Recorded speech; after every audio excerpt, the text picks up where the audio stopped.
Здравейте, намираме се на Московска и сега ще видите как заради британското посолство трябва да извършим нарушение и да караме по обществения тротуар на Московска, защото господата от Великобритания си позволили да не позволят преминаването по улицата, като са сложили заграждения.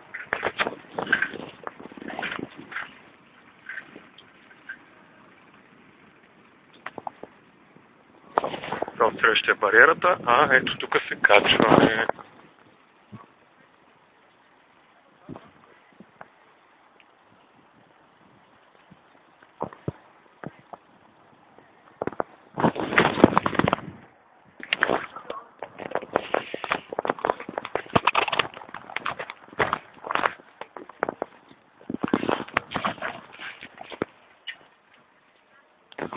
И така всички велосипедисти карат по тротуара, защото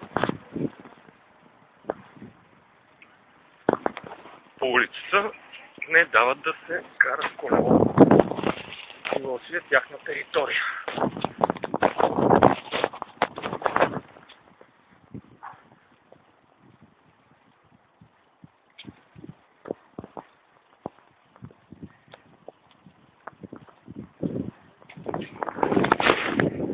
Това беше всичко.